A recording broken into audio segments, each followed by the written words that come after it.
What's up, everyone?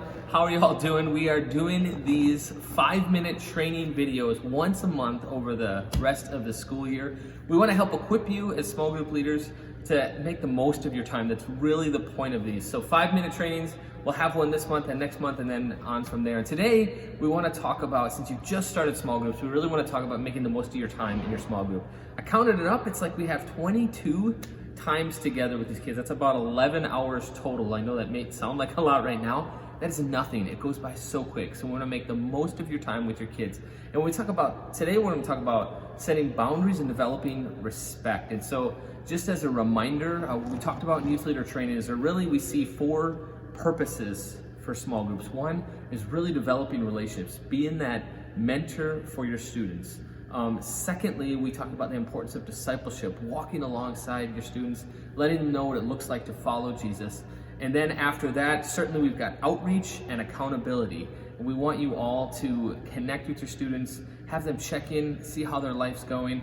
And then we'd love for it to develop into something that could certainly, they're excited to bring their friends to. Important thing to remember is just don't let your small group hijack your small group time. Because we only have 11 hours total, don't let them hijack your time. Number 1, make sure that they know that their time together is confidential. Just let them know that this is a safe place that you have there, that the kids aren't gonna talk to others, and just remind them this isn't a time where you're gonna share all this info with other people, their parents especially, obviously unless there's something unsafe that they say, then you have to tell them. I have to tell the authorities about that. But you want them to know that this is time that it's confidential. They're going to keep that together. Secondly, we want everybody in your small group to share. We don't want just the talkers to share. We want the kids that are quiet and just sit there and listen. We want you to pull it out of them. So that means asking direct questions sometimes to those students. That means telling maybe the talkers to be like, hey, thank you for sharing, but we need to hear from somebody else now. Getting everybody to talk is so important. And then the third thing I just want to remind y'all, just part of not letting kids hijack your time together is don't let them talk over one another. Teenagers do this all the time. Actually, adults do it too. The teenagers are the worst at it. Somebody will be sharing something, the other person will talk, nobody respects one another. So set a precedent in your small group of letting them listen to one another. Talk about the importance of listening and respecting one another. This will make your time so beneficial. Distractions are definitely something that we deal with as small group leaders. And because that time is so important, we want to eliminate as many of those as we can. This can include cell phones. That can be asking them to put them away or creating a space for them to put them and kind of take them away for that time and come back to it after small groups. Another thing is seating. Sometimes somebody will be standing up, somebody will be sitting down.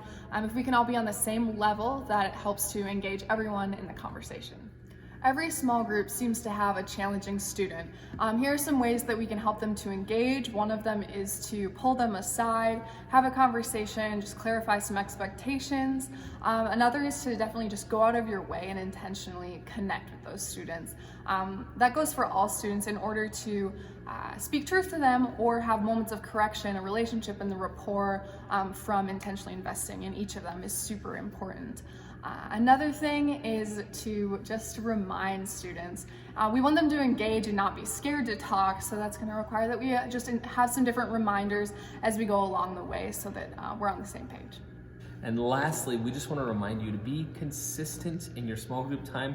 Make sure you just keep at it, keep doing the same things, loving these kids, pouring into them, making sure that they don't talk over one another, and then model what you want to see. Be a good listener for these students. Pull out those questions, get them to answer, get them talking, and just model what you want to see your small group to look like. Know that Emily and I are here if you have any issues.